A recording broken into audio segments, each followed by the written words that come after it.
I say, na na na na na na na na. I say, no, no, I might start a riot. I'm so fucking tired. So what's up? What you say? Feeling good, feeling great. Stack the cheese all over my plate. I'm tired of this fucking hate. Huh? So outside my misery, I think I'll find.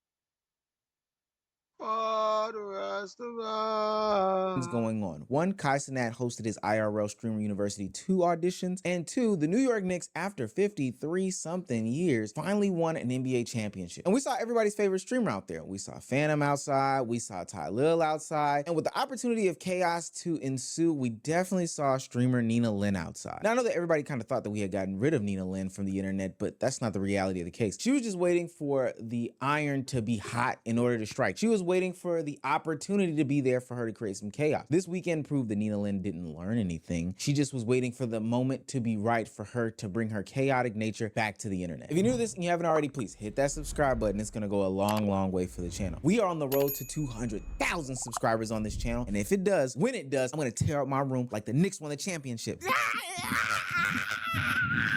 Now, back into the video. Now, to be fair, New York City was buzzing this past weekend with an opportunity to win an NBA championship for the first time in 52 years. The fans were going crazy. And when you mix the already chaotic environment with a chaotic streamer like Nina Lynn, you can only expect that you're gonna get something god-awful at the end result. In an attempt to galvanize the crowd, Nina Lynn decided to take to the streets and do the unthinkable. She flagged down an Amazon truck that was passing by and offered him $10 in order to steal/borrow his truck for a moment. I'd love to get on top of that.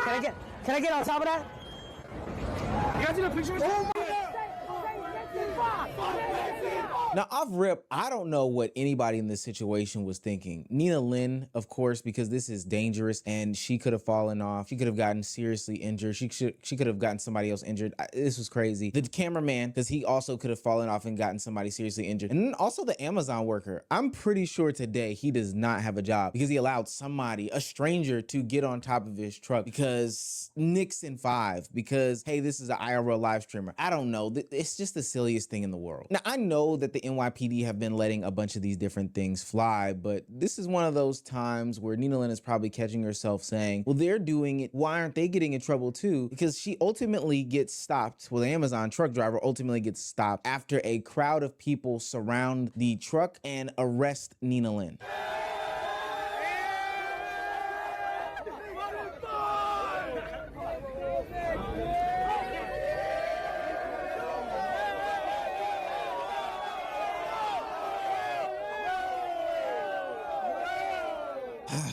Oh, Nina. Now, I'm not gonna lie, they do kind of rough Nina Lynn up as soon as she gets off that truck. That officer boy, he thought he was on Chicago Blue, NYPD, whatever NBC show they got on television right now, because he was starting to go a little bit crazy. But what's crazy to me is that Nina's facial expressions as she is getting hauled off are almost like questioning why in the world she's the one getting arrested, why in the world she's in handcuffs, why are the police treating her in this situation? And although I don't know the penal codes, you know, I'm not a lawyer, I can acknowledge that, but I'm almost 1,000% certain that you can do Subway Surfer IRL. You can't ride on the top of a truck as it is going down the streets, as that is, I don't know, dangerous. Hot take, shocking, that's dangerous. You just can't do that. I think it's also worth noting that at this time when she is getting hauled off, her cameraman, who was also on top of the truck with her, decides to do the dash. He decides to take off and leave Nina Lynn for whatever the NYPD is gonna do for her. And I think that goes to show how people want to be associated with Nina Lynn. It's good for the moment, it's good for the laughter, but in reality, there's consequences that I don't want to face or don't have to face. So I'm just gonna skate off and run as fast as I possibly can away from you. Now, as the night progresses, the Knicks win Game 5. They go on to win the NBA championship with that seal of a win, and Nina Lynn had to watch all of it from behind closed doors as a die-hard superfan. She does get released that same night, but you can almost guess how Nina Lynn is going to address the internet after she got arrested for putting herself on top of an Amazon truck and driving down the street. I didn't even do shit wrong.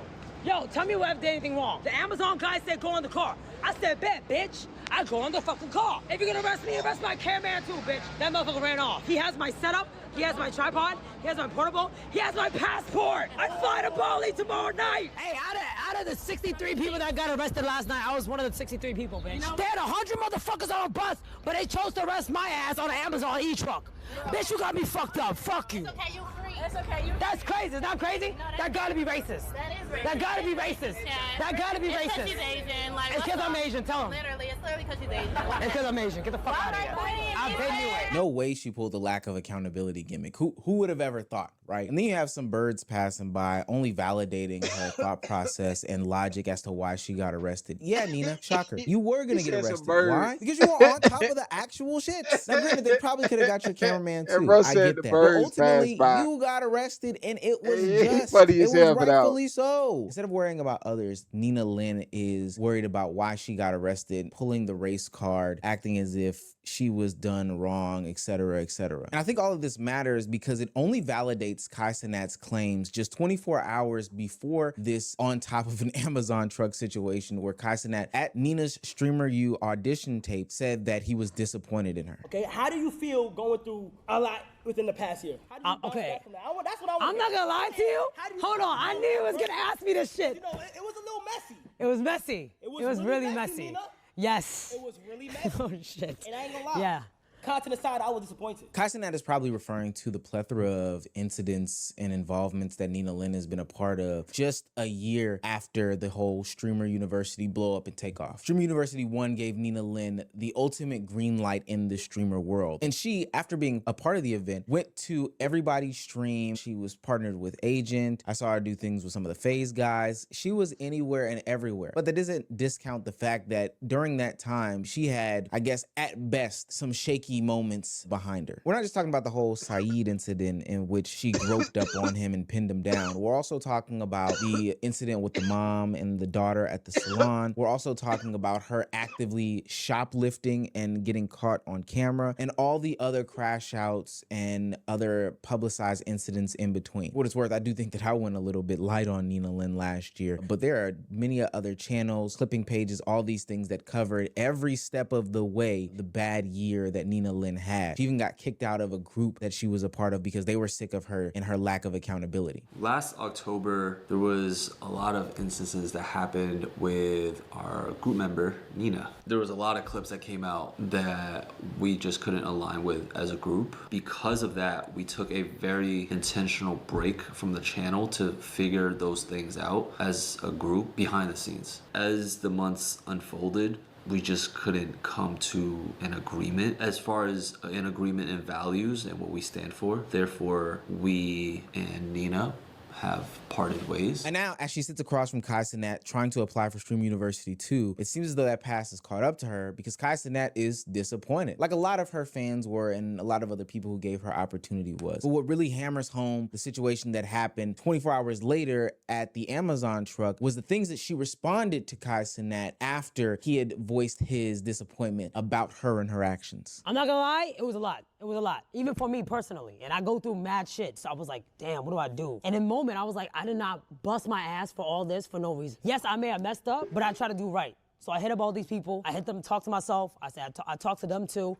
I said, hey, is there anything I could do to make it right for you, right? Obviously, they don't have to reply. But what I thought is, the only way I can make it better, I have a platform, right? The only way I can make it better is for them to see the difference, see the changes, and see me be a better person. But at the same time, keep going what I got going on. And I think a lot of people left that exchange saying to themselves, you used your platform, you already seen it, I don't see the change. But if you're saying that going forward, you are going to make a difference and you are gonna do things differently, etc., then that's beautiful, that's great. But just a little over 24 hours later, you are in the streets of New York City, participating in the celebration that's going on, but you're also antagonizing a guy who's selling hot dogs at a food truck, and you're also on top of an Amazon truck, causing a public nuisance, being a menace, and ultimately endangering the lives of people. And then you also get arrested. Nina Lynn talked about how she's still gonna maintain her real identity and truth to herself. And I think that that's a powerful sentiment, but sometimes you have to recognize that yourself has destructive tendencies. In this case, self-destructive tendencies. Nina Lynn's self stuff is getting her kicked out of a group, getting her caught up in a shoplifting RICO from Target, getting her into back and forths with mothers in front of their children at nail salons. Nina Lynn's self is the one that's causing all of this nonsense and mess. And I don't know if it's because the cameras are rolling and it amplifies all these things, but this is a point in your life in which you have to get some sort of reality check. You were on an amazing trajectory post Streamer University 1. And now at Streamer University 2's auditions, you have the dean, aka Kai Cenat, telling you that, hey gang, I'm disappointed in you and your actions. And you felt the pressure and you were under more scrutiny. And what'd you do? You acted more stupidly. All I can say to Nina Lynn is get it together, gang, or don't. We got more videos to make.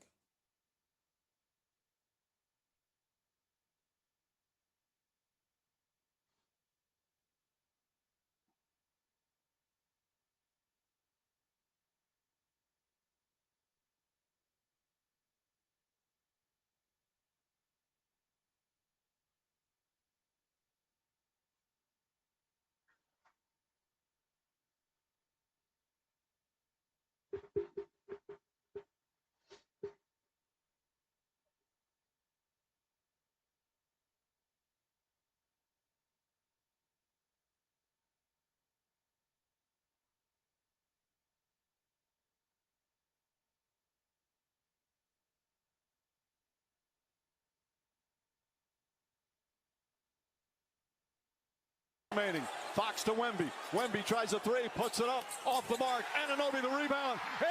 Coach's name is, he needs to be fired, bro.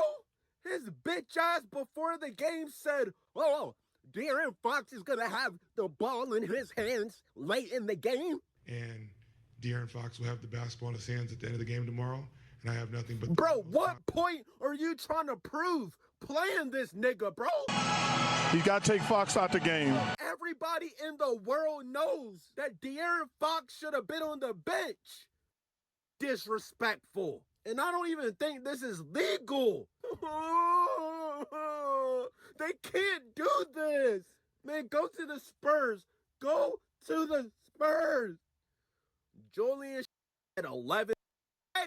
This game, bro. Why? I told y'all what happens when these celebrities pull up to these games, bro. My third eye is open. Cindy Sweeney does not know anything about basketball. It's all a distraction, bro. My third eye is open. I know exactly why she's at this game. A critical no call here that did not go the next way. Now referees are talking. And Jalen Brunson stopped flopping. They said if Wemby would have got called for this flagrant, he would have got suspended for the next game? Yeah, I'm going to just edit this part out. Man, I fell down to my knees. You know what, bro? Honestly, fuck this game, bro. I mean, we know what happened. They blew a lead, bro. They blew a lead. Fouled. What's going on? One, Kai Cenat hosted his IRL. I don't really care about the neither of they ass for real.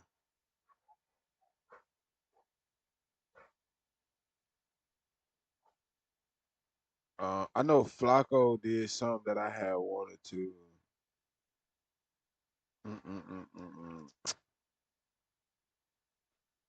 Flacco did do something that LAPD just revealed they get into right quick.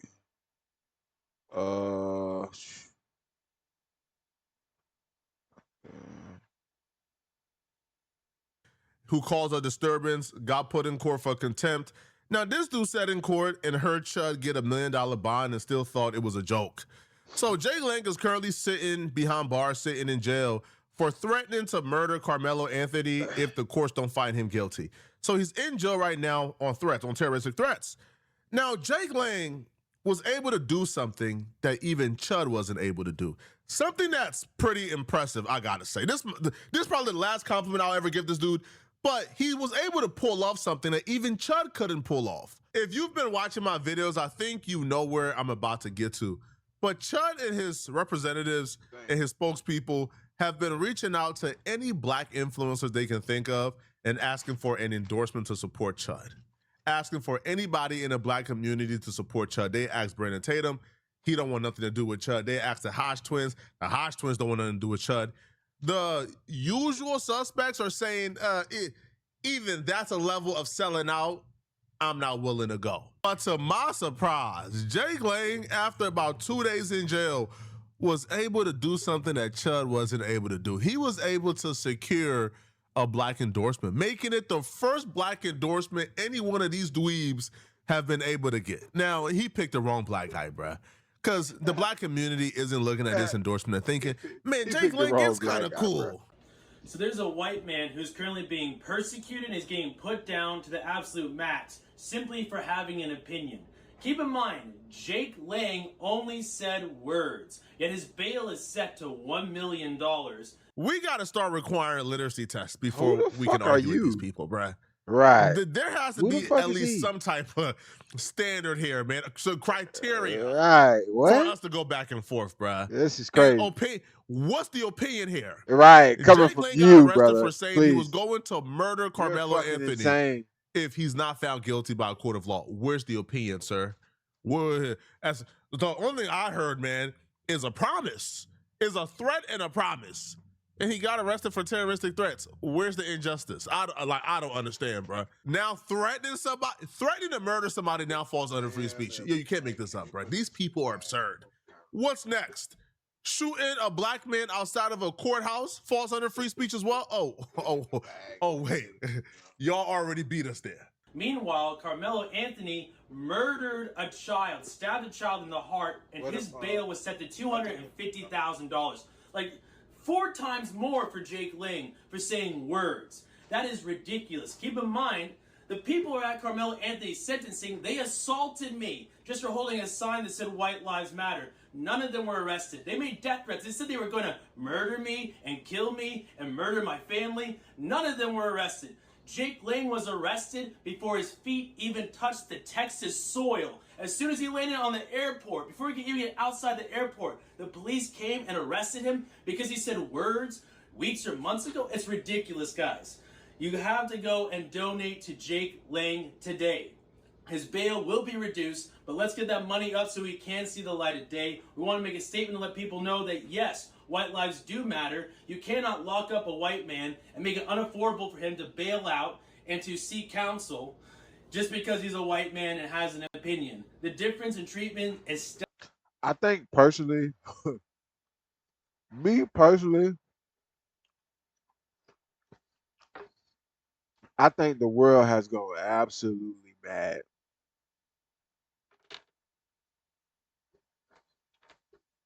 I think this shit has gotten absolutely absurd. But that's just my opinion. staggering. Keep in mind, this is what they're feeding him every single day. They're starving Jake Lang in solitary confinement. All he has is 5 to 10 ounces of peanut butter every day to eat. He literally called us on the phone saying that he was starving. While Carmelo Anthony raised $600,000 and was playing Xbox at his home. A white man has an opinion and he's starving in solitary confinement. Didn't harm anyone, just said some words. That's the difference in treatment and why we'll always say white lives matter, and I'll always hold that sign. I'm starting to recognize a trend here, man. Is it just me, or do y'all recognize the same trend too? That these type of black guys always have the same haircut. It's always, and they never have problems. They never been in any type of problematic situation where racism was at its most high. They never had an experience to where it'll make them say, "Oh, hold up, this ain't the life that I wanna." Like it's always the same thing, man. But everybody want to talk about what matter. Bitch, your ass ain't even went through no fucking hardships with no other race to be talking about what life matter. Please, man. That shit's so absurd, man. it's the same. It's the haircut with no lineup, bro. It's like the scissors cut the with no lineup, bro. It's the same. Once I seen the haircut, I knew he was up to no good. I was very suspicious. It was suspect. They have the same haircut. You think I'm lying? I couldn't even tell you if it's a different black guy who Jake Lang manipulated and convinced to partake in this activity here. We're gonna disprove it right here. There's a fentanyl overdose. Okay, so look, this is almost all my weight. Philip, can you breathe? I can breathe. You can breathe? Yeah. Okay, now I'm gonna bounce all my weight on you. Can you still breathe? Yes, I can still breathe. Okay, that is a fallacy. George Floyd died over fentanyl overdose. Look at that. Look at that video. Watch that video back again. And can you tell me you can tell the difference between that guy and the last guy you just saw? Because I can't. It's the same haircut. It's the same voice patterns. It's literally the Very same hairline. strange, right? It's the same. These people are being made in laboratories. These are I knew that's what he was getting. man-made laboratory tokens who are. I knew that's what he was getting.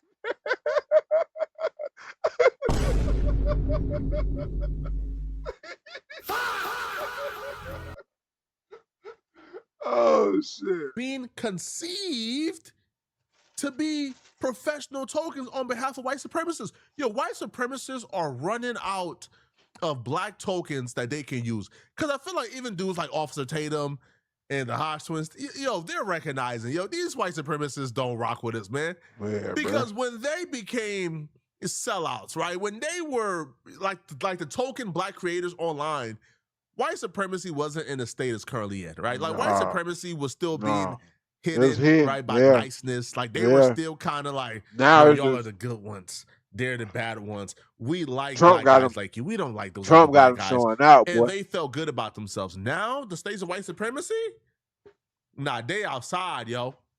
They say, hey, yo, we don't want to live in harmony no more, man. We want an all-white country. Yeah. So now, now because that's the rhetoric, the tokens are starting to wake up, and they can't make enough tokens, right, for all white supremacists. So now they're making these tokens in a laboratory. That's my theory, people. Because ain't no way on earth somebody with a black mama and a black daddy and a black family is volunteering, right, to be kneeled on by Jake Lang. I'm sorry. I refuse to believe it. That is a laboratory-made token right there, bruh. Now, it gets worse, okay? So, Jake Lang finds this token, but again, bruh, yo, using like one of those tokens, like, what is that gonna do, bruh? It's not gonna convince black folks that Jake Lang, right? Why he keep calling it a token? Why he keep calling it tokens? He funny as hell. Is being unfairly persecuted, right? Like, it's not gonna convince a large majority of black people to start writing letters endorsing Jake Lang and hopefully make enough noise for the court to release him. It's not gonna work, right? So even though he got a token, which again, very impressive, you know, you found a black man, right, who was desperate enough, who was shameless enough to endorse you, cool, but it's still not working, all right? Because Jake Lang is still calling home from prison, crying about how he's starving, how he can't get a hot meal in jail. To be honest, Jake, I'm really happy to hear from you. How's it going in jail? Let's start there. I mean, jail is jail. It's the worst torture that I've ever endured here. A piss-drenched cell, feces in the floor. I have no underwear, no socks. I got one shirt, one pant per week. It's in no commissary. Today, all I've eaten is peanut butter. That's all they're feeding me on a kosher diet. It's so draconian. It's so ruthless and so unhuman. I've never experienced anything like it, but, you know, in my weakness, God's strength is made perfect, brother. Yeah, I don't trust the FDA. I mean, we're Christian, but we still just eat kosher because we don't trust the chemicals they're putting in our food. And in prison, that's really rough. Yeah, they try to pump you with chemicals and make you docile in here, so I always eat kosher when I'm in prison. Chill, man. Yo, chill. Yo, bro, Jay, you make me feel too good, man. You gotta chill, bro. Yo, he said when he got to jail, in the last video we did, the black guards, you know, whooped him out of his socks, man. Right. Whooped him out of his socks. Socks, right. You know, and he said, you know, that was unjust. You know, now he's back saying the black guards got him eating peanut butter off the floor, man. You come on, man. Jake, you gotta stop making me feel good, man. Yeah, man, you doing something to me, man. What yeah. You doing something to me. The black, nah, man. Those brothers is laying down the law, man. As far as I'm concerned, Oh man, those brothers is going by the book, man. You gotta eat what you gotta eat, bro. You can't come in here claiming to be Christian while also claiming you in a kosher diet. That don't mix. But Jake Lang is actually Jewish. He grew up in a Jewish household. His parents are Jewish. His sister is Jewish. But he lied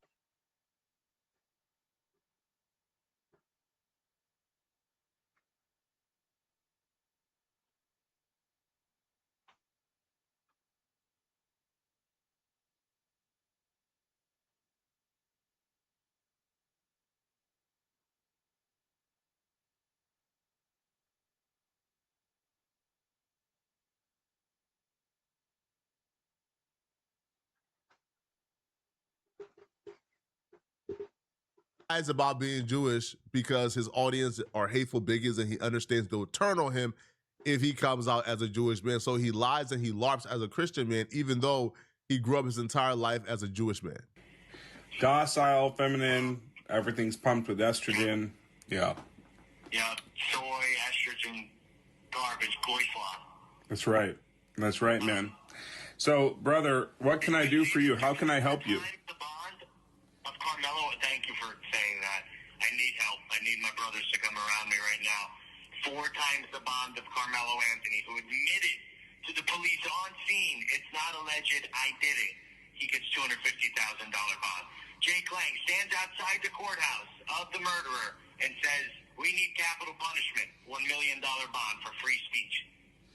It's crazy. It's absolutely insane. It's like, Here's my thing. Here's my thing. Here's my thing with these people. You can't find no you can't find no other person to mention out of your mouth but an indigenous man. You can't find no other person to mention out of your mouth. Not your cousin who killed your other cousin last week. Not your not who not your uncle who raped your auntie. Excuse me. I might have to bleep that out for YouTube. Not not not not not not not your not your other uncle touching your little cousin. You can't mention any of that, but you choose to mention. It just it's hard for me to understand, man. I tell you, man. I guess just cause, man, I didn't come from those times, man, and I'll be damned if I have a motherfucker raise me in those times. Um, like I did something or they did something to me. Nah, to me that's just I don't see fit, man. I just don't see fit. I really don't. It's hard for me. It's just hard for me to get and understand that analogy, bro. But I guess it's just me. it's like, Chuck, there's a guy in here in the cell block who has the same charge as me. Third degree felony, terroristic threat. He's actually the cell next door to me. He has a rap sheet as long as my arm. He has $10,000 bond. I have no criminal record ever. $1 million bond. My bond has been set 100 times the average for this charge, bro. 100 times. Is it because the judge was a black female? Do you think that's why it's racial bias? Bro, it was a woke, activist, black female Democrat judge from Dallas who set my bond, but then they moved me over here to Collin County, which is a deep red Republican area. So I just paid my lawyer the last $5,000 I had in my account to do an habeas corpus motion for me, and I'll be in front of a new judge within the next week or two at tops, and they'll be setting a new bond for me because obviously the Sixth Amendment has a. I bet you. Guess what though? Guess what he won't do no more. I bet his ass won't show up at another court hearing for another person who think he his buddy all because he feel the way he do and open his mouth again. I bet you he won't do that no more. You're an example. You don't want to admit it to yourself. You've been made an example like you thought you was going to show up at the courtroom and make your example. So now that you've been made an example, now you feel a type way. Yeah, but what about the indigenous people who get gunned down and who get treated like shit and who get spat upon and dissed upon because they look like this or they seem like this, but a motherfucker don't even want to sit and have a sit for 2 hours and listen to nothing they gotta say. So you've been made an example. That's what this shit about, you dumbass motherfucker. You stupid bitch. That's what this shit about. Please, man. We don't give a fuck about it. We don't give a fuck to hear nothing about it. Please, we don't give a fuck about your story. You've been made one. Thank you. Protection guaranteed a right from excessive bond, and this is probably the most egregious case of excessive bond in American history. So, we've unearthed and routed out, obviously this lawfare being so pitted against us, but the cost is I'm suffering right now bad, and I need my brothers to come around me. The gig is up, bro. People have called it. You're not about to hit the same lick you hit the first time. The first time, January 6th, when he was arrested for the insurrection, right, he raised like $1.something million, almost $2 million, paid like $100,000 for a lawyer, went to jail for about 4 years before being pardoned, and now he came back out to a lot of money. He's trying to do it again. This time it's not happening. He raised about $8,000 this week. Bro, that hasn't even made a scratch on $1 million bond. I think people have woken up. People is very aware that this is his new grift, his new scam, because he don't have a job, he don't have a business, he don't have a means to an income, right? He's rolling around town with $5,000 to his name, according to him, causing all this trouble. And like the same shit I say every time. At the end of the day, they be what? Broke as hell with nothing to do. Broke as hell with nothing to do. You ain't got shit to do and you broke as hell. That's the craziest part of me. That's why I could never understand this shit.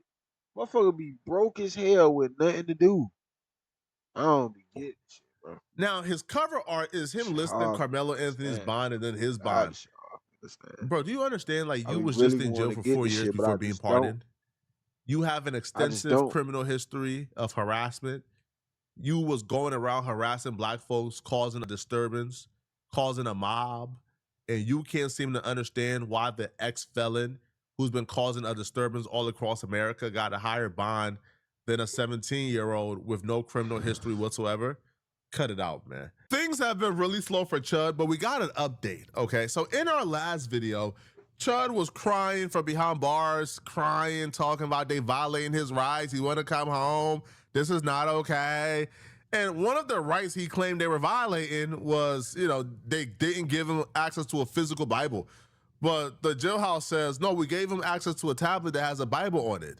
So we don't know why he's haggling us for a physical Bible. We are not giving it to him. We gave him a tablet. There is limited resources of a physical Bible, and other people have those physical Bibles. Chud just ain't one of them. So these people have took it into their own hands. This is where I tell you they think they're above the law. Chud's racist PR person pulls up to the jailhouse with a physical Bible, demanding they take the physical Bible that he has in his hands and give it to Chud. Can you imagine if that's how jail works? Can you imagine if I can just pull up to the jail with some fresh pair of socks for my brother and say, hey, give my brother these socks. Hey, give my brother this Xbox. Hey, give my brother this brand new Gucci belt. What you doing? Hey, give my brother these new pair of sneakers, man. What? Can you imagine if that's how jail works? If we could just pull up at any time demanding they give silly, man. Whatever we want them to give to the actual prison. When you witness the caucasity in real time, you won't believe your eyes. These people feel like they are above the law. Pulling up and demanding they give Chud a physical item from off your persons. This is one of those things where you gotta say, bro, I applaud white folks, man. Y'all know how to ride, bro, for your own, man. This is nuts. How you doing, officer? Yes, sir. How you doing? How you doing? I have a soft cover Bible, a new one I just purchased for Dalton Otherly. Okay. He's been denied a physical copy since he's been in, and since he was transferred. If he has access to the Bible, we won't be able to take one in for him. What's that? I said he has access to the Bible. We won't be able to take one in for him. So, the law is that he has to have access to a physical copy, not on a tablet. He has access to the Bible. A physical copy? We'll be able to take it. Is it a physical copy? Currently, right now, he has one on the tablet. Can you get him a physical copy? He has access. My thing is, yo, please tell me, what is the difference? Are we really sitting here arguing about a physical and a digital copy of a fucking Bible?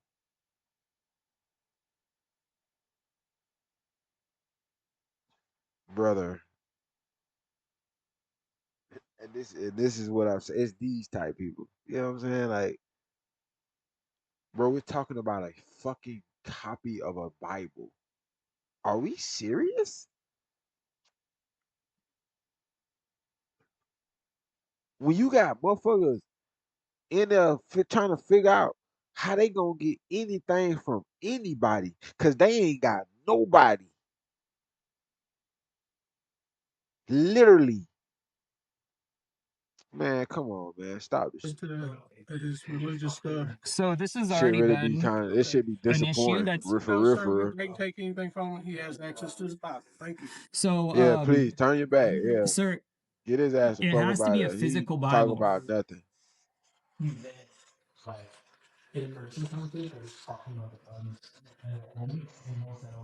What was his name? Richfield? Litchfield? All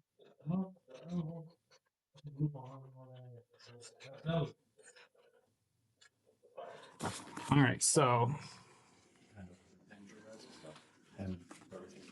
the sheriff says he has a tablet, even though they've been sued for it before.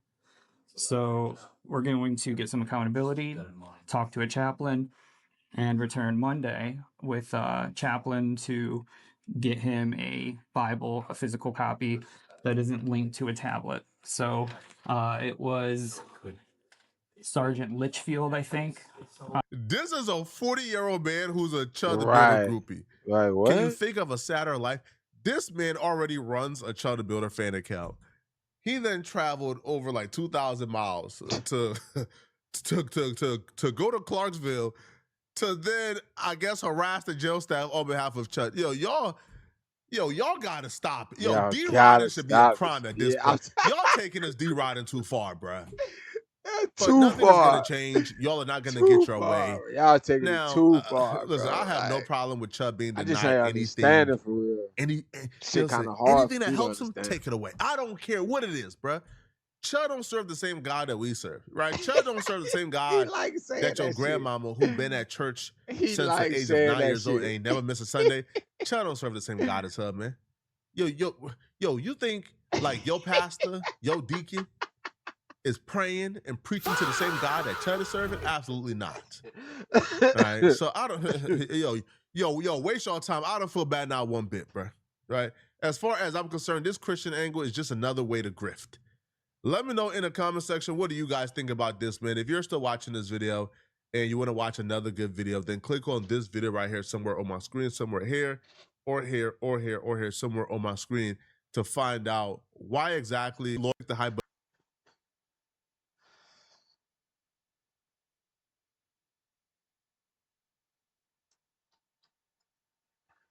Oh man, y'all just not seeming to learn for real. Y'all just not seeming to learn for real, for real. I mean, I don't know. I feel like this shit is just kind of it's getting too far and it's like out of hand. And the crazy part is like y'all want this shit to be uh 200 years ago so bad, and it's just not gonna happen, bro. It's just not gonna happen. It's just not gonna happen. But y'all want it to happen so bad, but it's just not gonna happen. That's the crazy part about it. This shit is just not going to happen the way you think it is.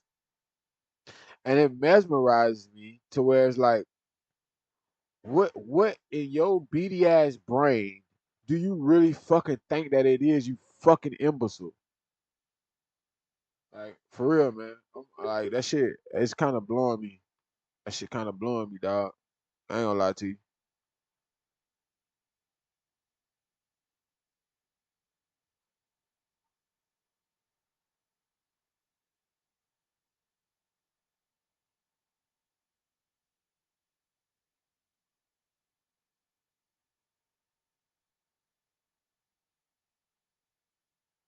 LAPD just revealed they have multiple things they're looking to charge Diddy with.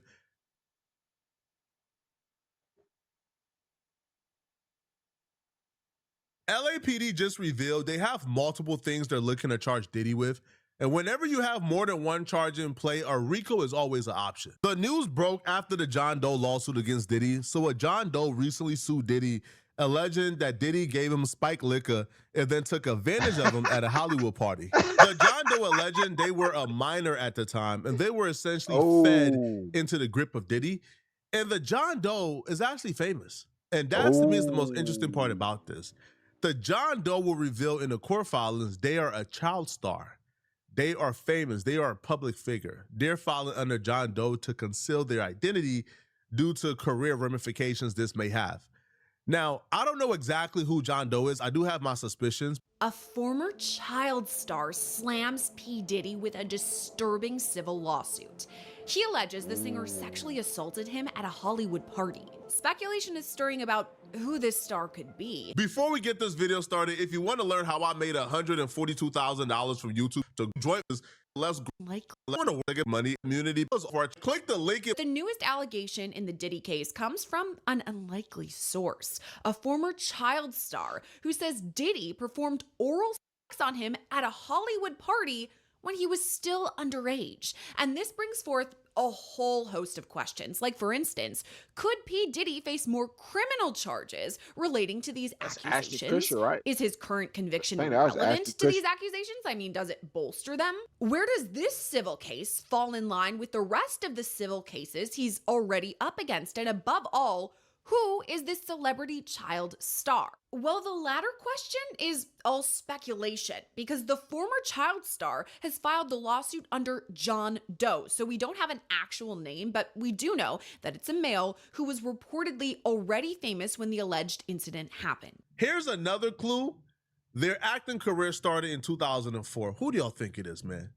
Because this person is a child actor or they're famous, to me, that gives them more credibility. Because I don't see the reason why somebody famous or a celebrity will come out, file a lawsuit under John Doe, make up these false allegations against. I tell you what, I know you ain't gonna tell me, so I tell you what, don't you worry. What child star came on the scene that's been around Diddy in 2004?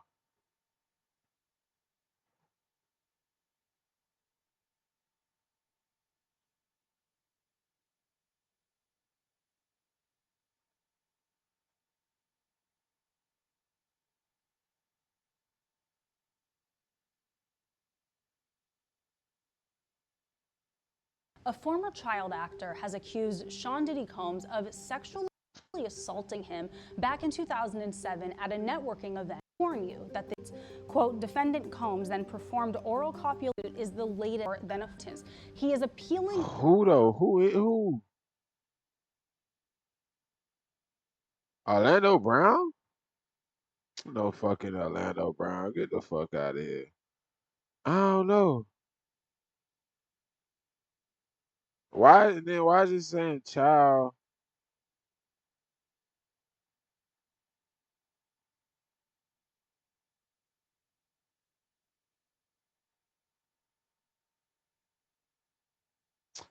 can't be no fucking Justin Bieber. It can't be no fucking Justin Bieber. I don't know. It don't really say. I don't know what child.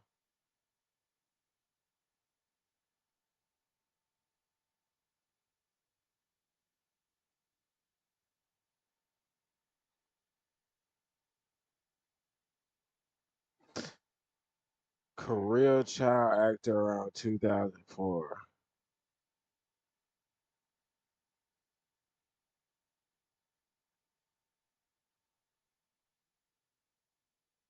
Okay, let's type this in. Career child actor 2004. Oh,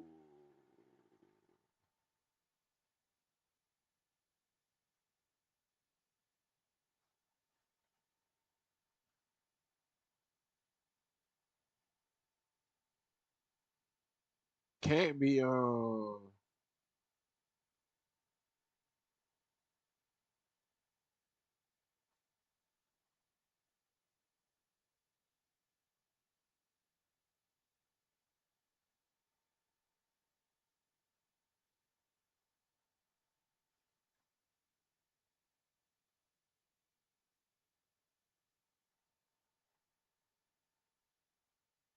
born in no, not born in 2004, but was a child in 2004.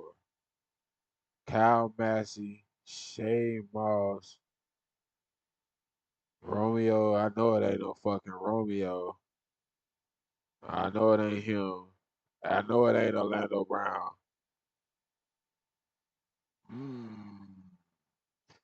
Could be this strange little fella here, but I don't think he'll do. I can see it being Bobby, but Bobby too player. I don't think he. Yeah, Bobby too player. I don't think he'll be on no shit like that. I don't even think his parents will allow him to be on no shit like that for real. I don't know. Like I can't see it being no other than me personally.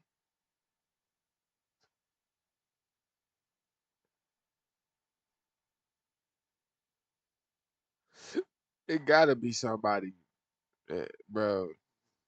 It ain't no Romeo. I'm gonna tell you that right now. It might be Kyle Massey though, for real. It might be Kyle. I say it's probably Against Kyle. Diddy that they know are going to be proven false and like in a court of law. Like I just don't know why. Like what would a celebrity gain from this? See, the regular person will gain the attention they want, the clout they want, and possibly a settlement. If you are a child actor and a celebrity and you essentially have all to lose, like you're already famous, you coming up with these allegations will only ruin your name and public reputation.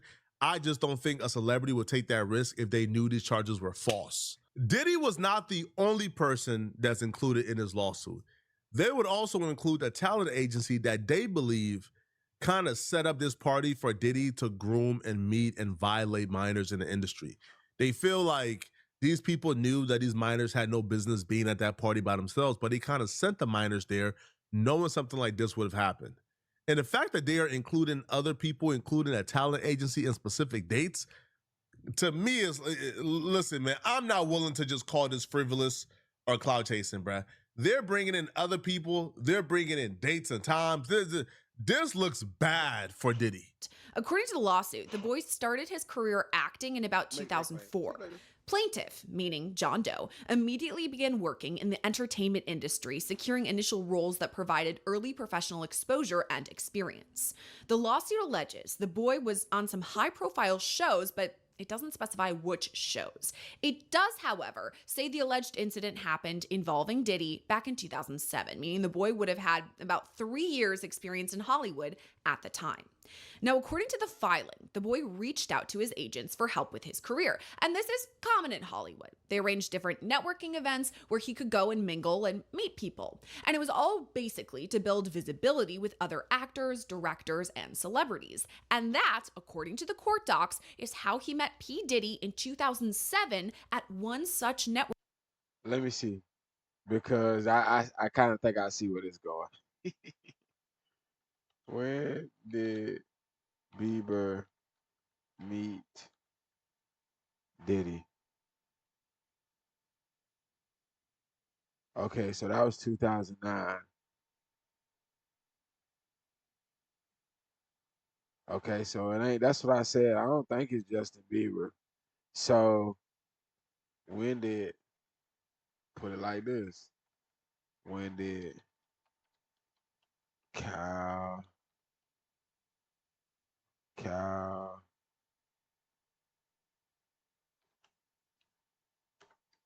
Bassett meet Diddy?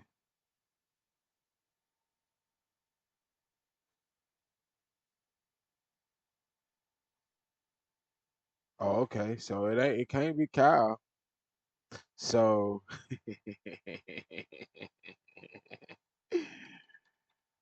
I hope it ain't my boy, man. What that boy name is? Fuck, what's his name?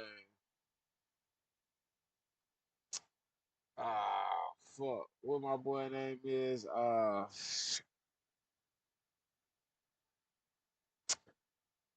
Damn, I forget his name.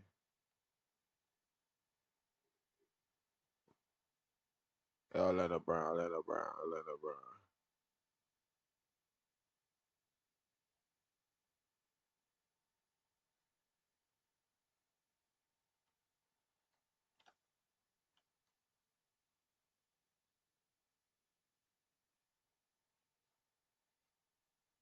They say it's no verified record. I don't know. I don't know. They got me wondering that.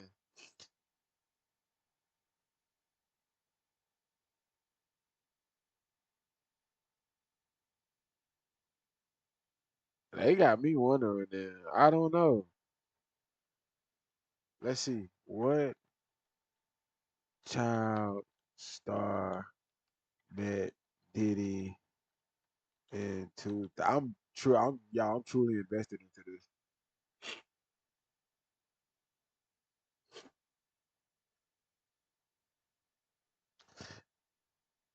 Oh, it's not even. It's not. It's not even gonna show because it's gonna automatically pop that up. Jeez, bro, it's crazy. I just want to know who did he meet in 2007. That's my thing.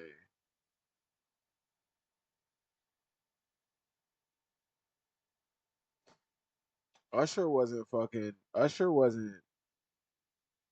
Usher was like, how old was Usher in 2000? Usher was what, four? Usher was a little bit older when he met Diddy, correct?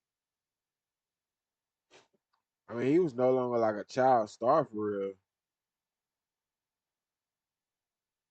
Was under 18 at the time, though it does not specify.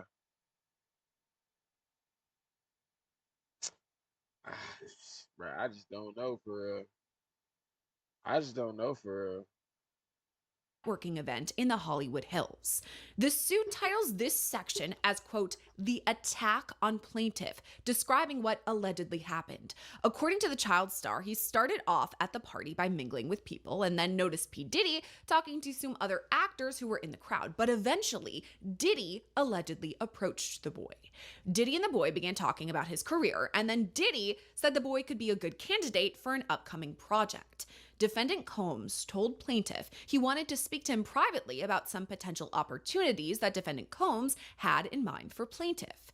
Defendant Combs guided plaintiff to the back rooms of the event. Defendant Combs and plaintiff went into one of the back rooms together. Defendant Combs shut the door to the back room behind them.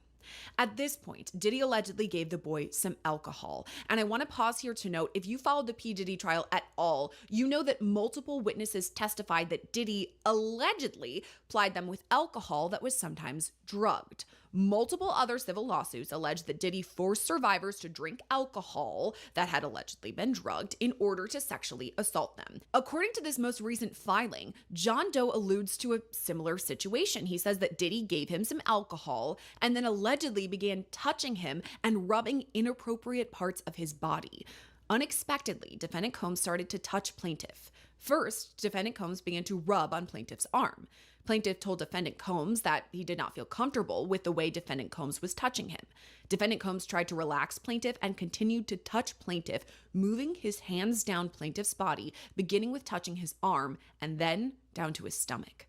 It all culminated with Diddy allegedly performing oral on the boy, who once again was a child at the time. If you are a Diddy defender and you really want to excuse Diddy, you could very easily make the point. Diddy did this in a party full of people. You think Diddy is that bold to do this in a party full of people with a child actor he never met before?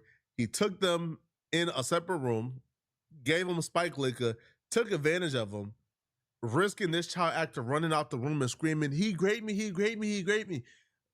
Right? Like, come on. To me, that right there is like the only response, but I'll be real. I don't think even that response is strong enough, because I do feel like once you start to name dates and times and bring in other people who's a part of this, I don't know, bro. It's looking terrible for Diddy, man. LAPD did announce it is unclear if this John Doe case or instance is a part of it, but LAPD did reveal they believe they have enough to charge Diddy with two particular things, right? Two set of crimes involving SA.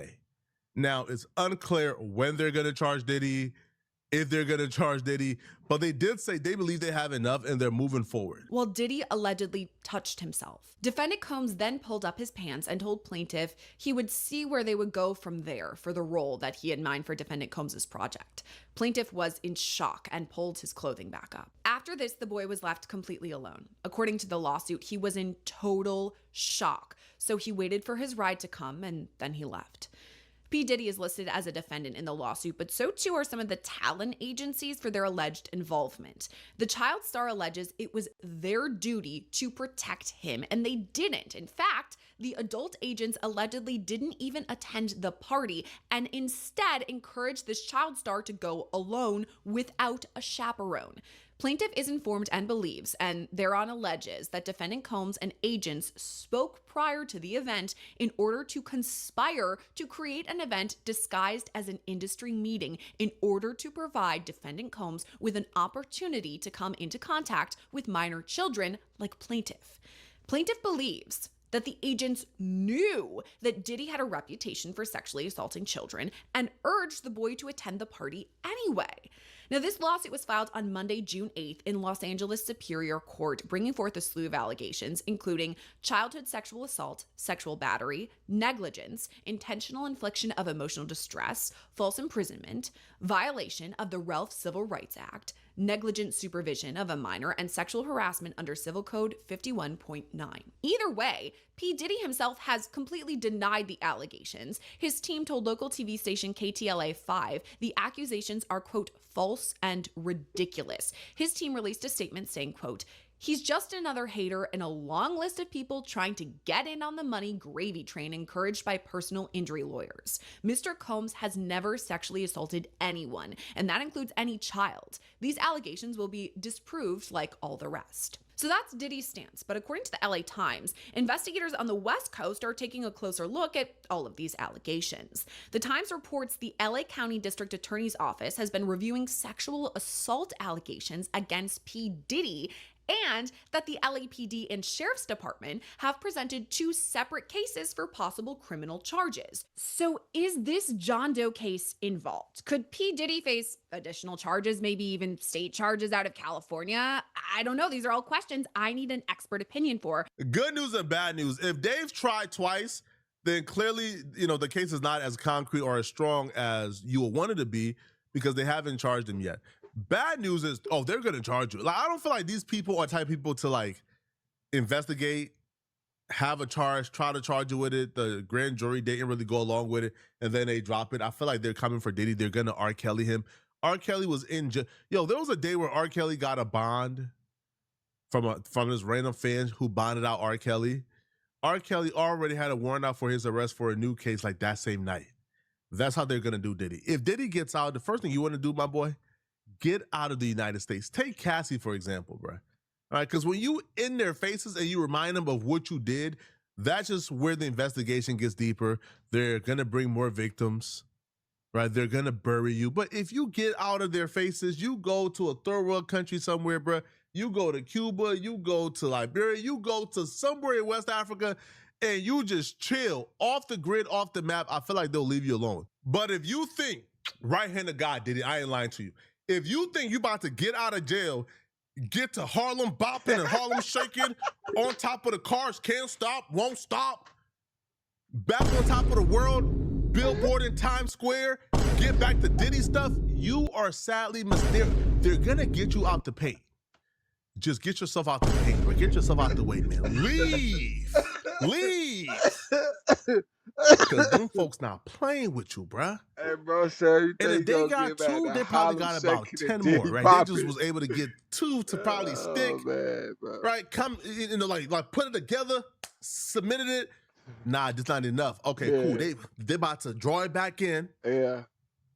Finesse it a little bit. Yeah, finesse Change it up a little more. bit It's and gonna be resubmit it. I'm telling you, bro. It's gonna be over They with. about to resubmit it how many times they need to, Diddy. You is going to jail. Yeah. 2 years ain't enough, man. Yeah, Brian bro. They still want played you in them bad folks' anyway. face. They want blood and flesh. Yeah. But this plaintiff, by definition, and in the text of the complaint, is no longer a minor. There's no good reason why his identity should be shielded. And just to explain this to our viewers, when P. Diddy is served with this, or his team, whatever, they get, this lawsuit and it says John Doe. Did they actually get to know the identity of this person, or is it simply just John Doe to them too? I suspect, Diddy is well represented. They will have a very good idea as to who the John Doe is. But it's still what it denies his lawyers and investigators the tips that you get in these cases. So in other words, if, as I suspect, they move to have John Doe's name made public, they will start to get a lot of feedback from the public at large as to who this person is in terms of his credibility. It's just making the defendants fight with one arm tied behind their backs, and I just don't think as a matter of due process it's fair. And again, to remind our viewers, this is a civil lawsuit. These are allegations. He doesn't have criminal charges involving all of this. But isn't it kind of tricky to bring a case like this? Because according to this child star, John Doe, this happened back in 2007. Obviously, we're now in 2026. If there was any cell phone data, maybe they have it still, cameras or video, like things would be a lot different now versus then. Do you think, obviously there's a different burden of proof when it comes to a civil case, but isn't that an uphill battle bringing an allegation like this from, more than a decade ago? I agree, because they will have the burden of proof. The John Doe plaintiff will have the burden of proof, whether it's by preponderance of the evidence or clear and convincing, it still will be his burden.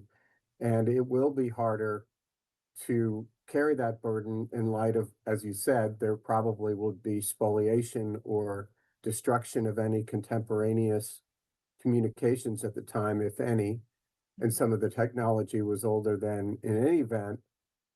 So I think that is a disadvantage to the plaintiff. But it also, I've been on the other side of these, and it's harder for the defendant in a he said context. Let me know what y'all think, man. Y'all think Diddy innocent? Y'all think Diddy cooked?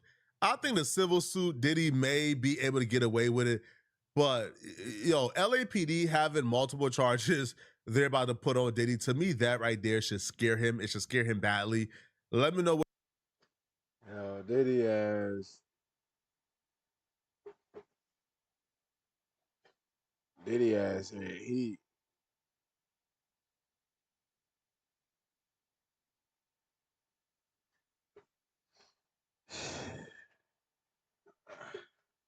Diddy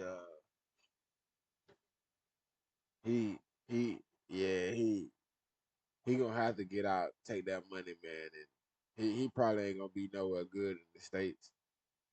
That's a fact. He not gonna be nowhere good in the States. It's gonna be a lot of people looking to do a lot of strange things, man. But some would call it payback.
We got some really bad news for Chud the Builder and his team of racist homies. They just lost one of their most vile, degenerate racists they had. This man, Jake Lang, was foot on pavement riding for Chud. It looks like he can't ride for Chud no more, man, because he got bigger problems to worry about. Before we get this video started, if you want to learn how I made $142,000. Refuses to call out the bad members. You need to call out your murderous members of your communities. Whatever you talk about, I don't give a. Whatever you talk about, and you know it. Fuck you. Chimping out, man. Low impulse control. This is the reason why all can't stand. This is a response so that is poor told. white people can This jump is a a black response man. they teach their young people to have. This is a response that the mothers, the black mothers in this community does not teach its people to respect personal boundaries. It does not teach people to talk with respect. And that's why Austin Metcalf said, because of your failure as black parents. Failures as black parents. Failures as black parents. Teaching the youth to kill. Failures to your community. Failures to your community. You will continue to perpetrate. You guys are continuing to perpetrate. Black on white violence is at an epidemic rate. And it is because For the most part, he pulled up with his per usual white supremacist talking points. He would have been fine if he would have just stuck to the white supremacist talking points, because we know what he was doing, man. He pulls up, agitate black people, take a 10 to 15 second clip of black folks responding to his agitation, post it online, and make them look bad. We know what the play is, right? They rinse and repeat at every tragedy.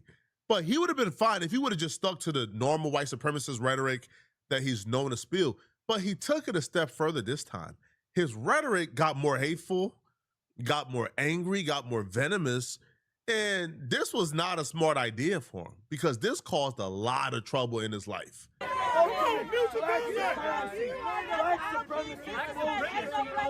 Black supremacist bullshit.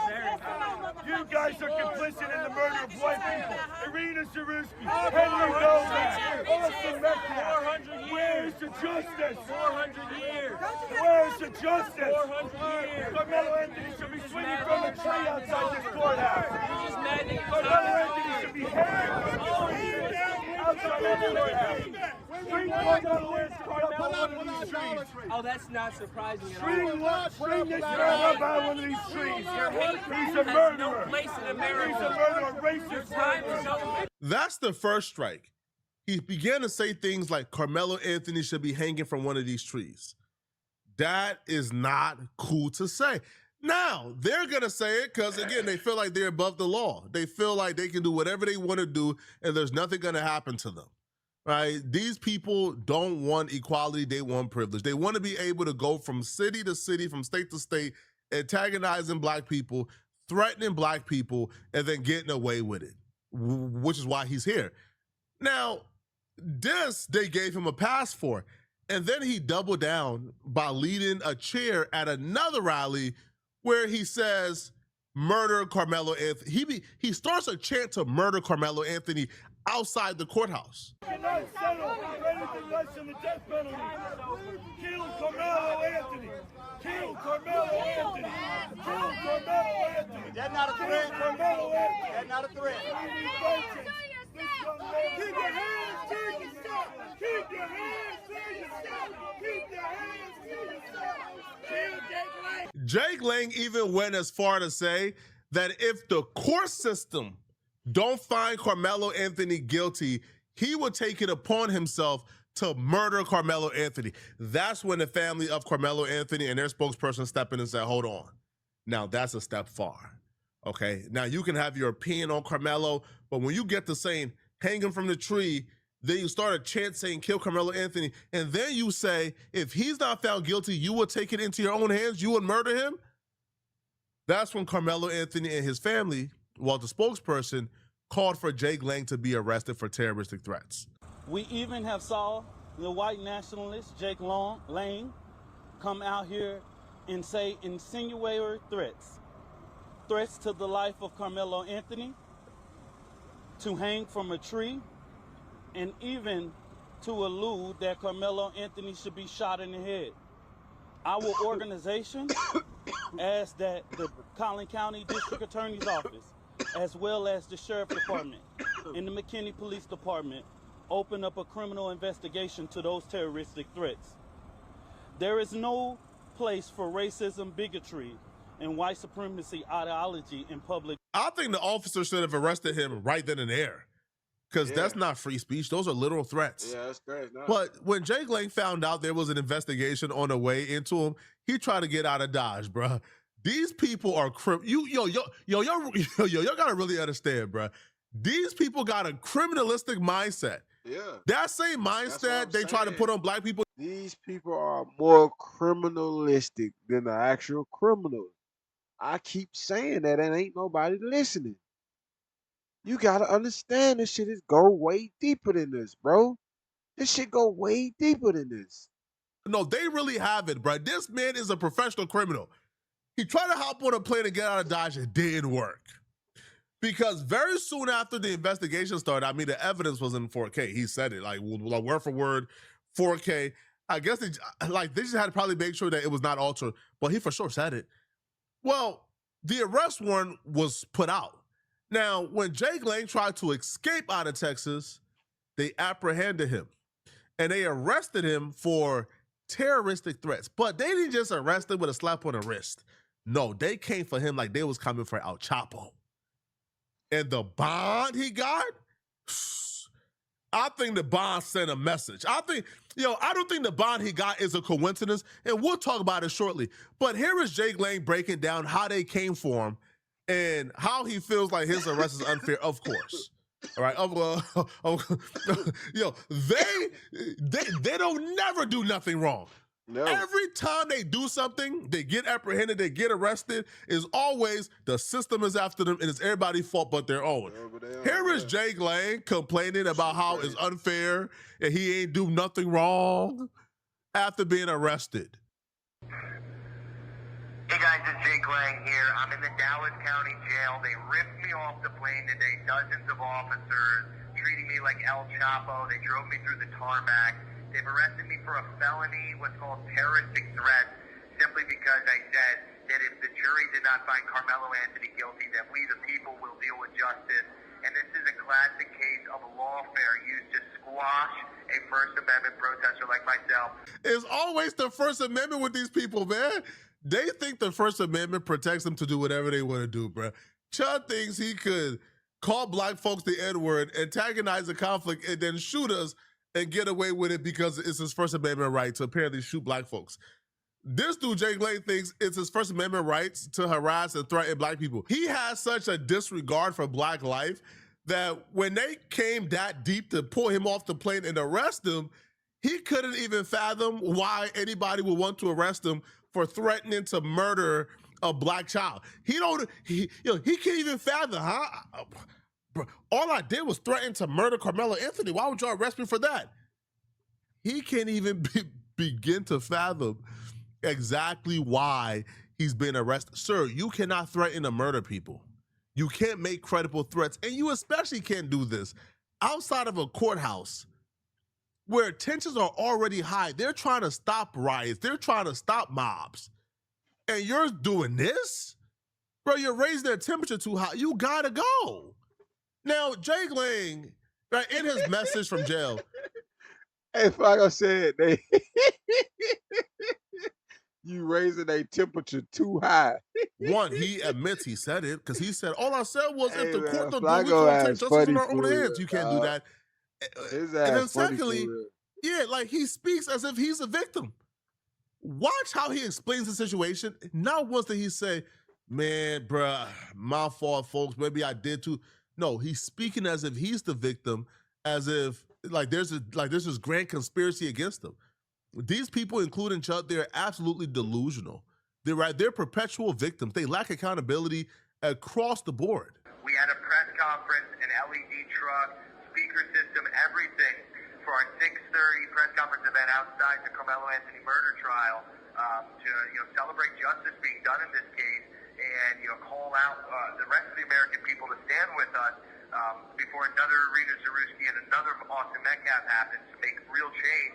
And they shut down my voice. They arrested me. They're holding me here, probably on an exorbitant bond. I'm going to see the judge in the morning. So please, guys, go to my Gift and Go account, donate some money to help me get out of here. I'll be stuck here for months in solitary confinement if I don't make bond. This is two-tiered persecution against... This call will be terminated in 2 minutes. The white people of this world.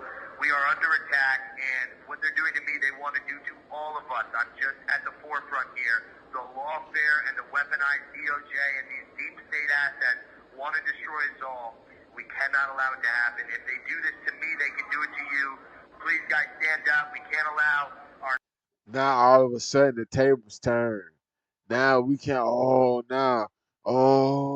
If they can do this to me, they'll do it to all of us. Oh my God. Oh, bro, you went down in the middle of front of a courthouse antagonizing people, or you committed a crime, my guy. I'm not understanding. You committed a crime. You made terroristic threats about what you would do to somebody, grandson, nephew, cousin, brother, uh, uh, uh, uh, uh, close friend, bro. You, you. I mean, damn. I ain't saying. I don't know what happened in that tent, bro. I don't know what went on. I, I don't know. I can't say. Um, to defend his action, I can't say. But what I will say,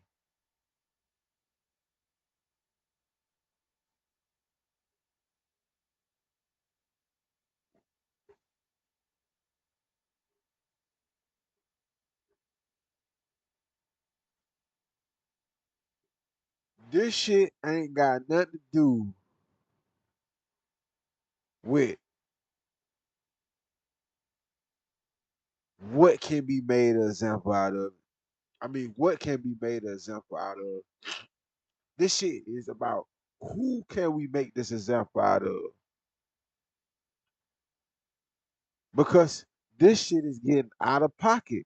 And if we gotta show them that we ain't playing, we of course have to show our own that this shit is no game.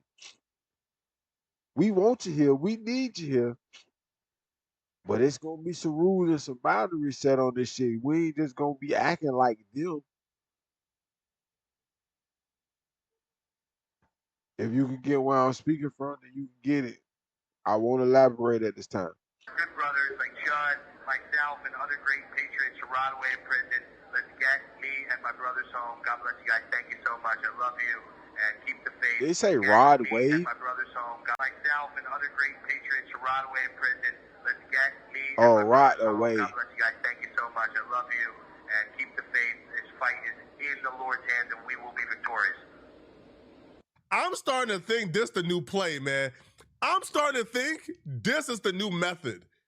You go around, you start trouble, you get arrested, you start a Gift and Go, get a lot of money, get out of jail, fight the little petty case. But I think he thought this would have been just a little petty case. I think he thought that this would have been like a case that he could probably, a little slap on the wrist, a little misdemeanor, bond about $20,000. Y'all all donate to my Gift and Go. I raise about $100,000, pay $20,000 towards the bond. Like take a plea deal, do probation, never. No. Them folks said, we send a message to this fool.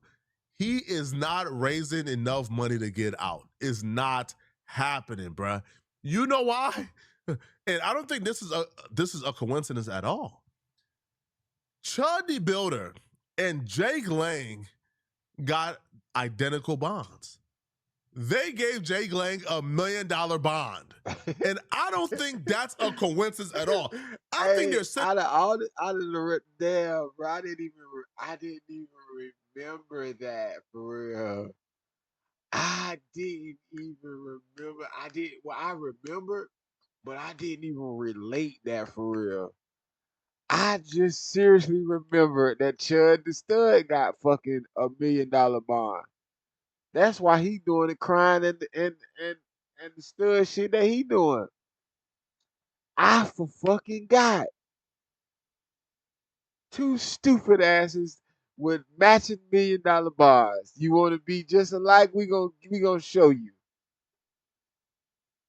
Don't think that you ain't an example either, man. Let's not get this shit twisted. I think that we getting this shit twisted. See, Trump got you motherfuckers tripping. Boy, he got y'all motherfuckers tripping. Y'all think it's that, and it's not. It's not that. It's not that. It's that everybody has rules and regulations. Everybody has boundaries in this shit. You're not gonna go over the boundaries. You know, you might got a little foot or two step forward, but you ain't just fixing to be overstepping it all the way like that. It don't work like that. You know, but you want it to work like that so you thinking that it's supposed to work like that so bad. You know what I mean? And the crazy part about it is I can go deeper into my explanation on why on my opinion, but I ain't even gonna do that.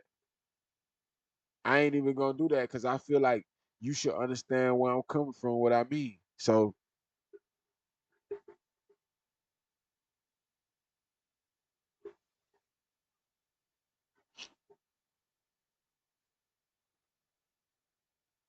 end of the day, man,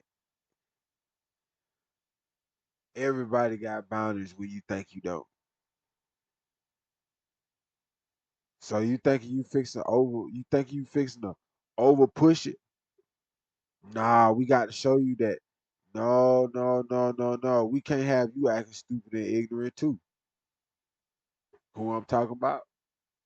You get it. The message to Jake Lang, Chud the Builder, and that entire team of racists who feels like they can go out and harass black people.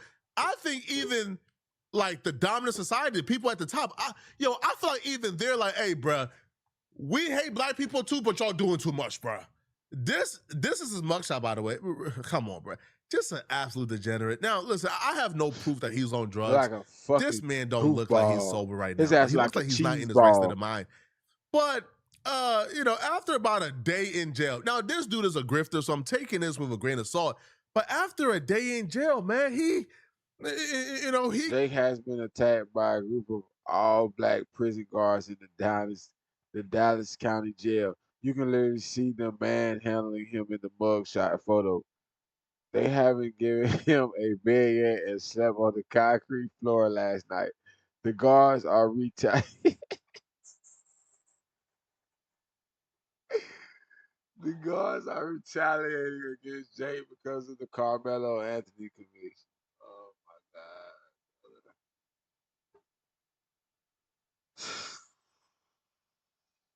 He came to the timeline to let us know that, the brothers in jail, man, gave him a little bit of straightening. They gave him a little bit of straightening. They served some justice, man. All right.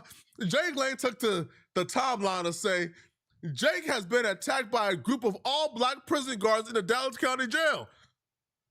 It looked like them good brothers gave him a little bit of straightening, man. Hey, listen, man, we disavow all violence against all people, of course. Yeah, Flacco, all right, of course, YouTube, of I disavow, course. I condemn all violence, YouTube. I For disavow sure. this. How dare they put hands on that white man? I heard them brothers just had to establish a little bit of respect, all right? Just a little bit of respect needed to be established, man, all right? They ain't hurt him too bad. Right, they just gave him a little bit of straightening. How come? I'm so confused, yo. Crazy, bro. How come y'all have all this caucasity? Yeah, it's crazy. And audacity Crazy, in the dog. real world when police officers is outside and they on the corners. Oh, you is bold, you is loud, you is throwing up murder this, y'all this N-word, this, and you behind a group of 10 sheriffs. But when you were in prison, man, These don't work no more. This don't work no more, man. Oh, you let them brothers give you a little bit of straightening and you took it? I disavow this, man. I don't like violence. There's no excuse for violence ever. All right, now he goes, you can literally see them manhandling him in this mugshot photo. They haven't given him a bed yet, and he slept on the concrete floor last night. The guards are retaliating against Jake because of the Carmelo Anthony conviction. Hey, man, it sounds like the brothers just giving a little bit of straightening, bro. Why you crying, man? Why you crying, man? Listen, now, do I feel bad? I don't feel bad, not one bit, all right? You know, we disavow violence here, but I don't feel bad for this dude at all. At all. All right, this dude has been out here disparaging black folks, all right, attacking us. He turned up. Lying on us, harassing us. Yeah. You don't know if you was out here harassing one of them guards' mama. You don't know if you was out here harassing, berating one of those guards' girlfriend or wife or daughter. You don't know if you was out here harassing one of their brothers. See, that's the thing. When you deal in hatred, you don't know who you harassing. Right. You don't know what people do for a living. You don't know when you're going to run across these people. That's the thing. You might have thought you could have came in, get your 10, 15-second clip off, go back to your dungeon. Don't worry you like that, could not have expected you would have had to run into these men at some point. When you was harassing their wives and their girlfriends and their daughters, just because you probably didn't expect.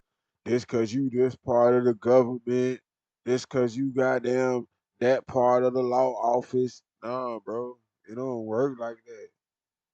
People take this shit for real. People are grind hard just to get their money up. Just to pay a lawyer to make your ass turn your whole day into a fucking doomsday. But you don't understand this shit. You thinking that motherfucker's supposed to be down bad all their life or in the situation they in or in the headspace that they in all the time. You don't understand that shit happen in the instant. Motherfuckers come out of this shit. You don't understand that shit. You thinking everybody supposed to come at this shit with ignorancy. No. It don't work like that. It don't work like that. Motherfuckers understand this shit take money. Don't get this shit twisted. Don't get this shit twisted. You would have had to deal with them in their world. And now they just giving you a little bit of what you've been asking. You said that it's impossible for us to get along. You said harmony is impossible. You don't want to live in harmony. You said that. So now they're just giving you what that reality is, man. Oh, he back to crying, folks. So he goes, Jake is being moved to an unknown location. His life is in extreme danger, and they're trying to disappear him from the public. He's being treated worse than murderers. So he goes, right, and I guess this is like how inmates communicate with like each other's. So he goes, I can't believe they have me back in solitary hellhole. I only get out of this cell 3 hours a week. Again, listen, man, don't let Chud and Jake convince you, by the way, that they don't have an option or a choice. No, they have an option. All they got to do is just sign, hey, I won't sue. I won't take legal action if I get hurt in here. Yeah. Because if you go back in the population. Go to general population. Talk to them. What do you mean you can't believe they got you in solitary confinement? You don't want solitary? Yeah, like you a rapper or something. Go to general pop. It don't work like that, brother. Walk that line. Let them folks see. Who you fooling? Let them brothers see. If you think the guards gave you a little bit of straightening, if you think that straightening was unbearable, wait till them brothers get a hold of you, bruh. But they don't want to walk that line. They don't want to be held accountable. That's the thing. They don't. They don't want to be held accountable for their actions. So you know what they do? Shit crazy. I'm going to take PC. I'm going to take solitary. I don't want to come out. You chose 3 hours a week to come out, bro, because you don't want to deal with your consequences. Yeah. So like he goes, complete solitary confinement and $1 million bond, all because I jokingly said that I would carry out the capital punishment on Carmelo Anthony. Yeah, you can't say that. Okay? You cannot say that. He goes, this is a two-tier justice system. It's not. My bond was set 100 times higher than the average rate. See, man, this is where you go wrong. Y'all get to pocket watching other people, man. Their blessing ain't your blessing, man. All right, you know, you walk a different path. Y'all always me too it. Man, how come he got this and I don't got it? Huh? No, right. When y'all got all that white privilege, we never asked, man, how come he got all that white privilege and like I can't enjoy some of that white privilege too, man? Y'all let me know in the comment section. What do you guys think? But do y'all feel that's just real shit, bro? That's just real shit at the end of the day, man. Gotta be yourself in this shit, man. Hey, motherfuckers spend their time so much time being somebody else, want to be somebody else, running from their real self. Be running from their real self, for real.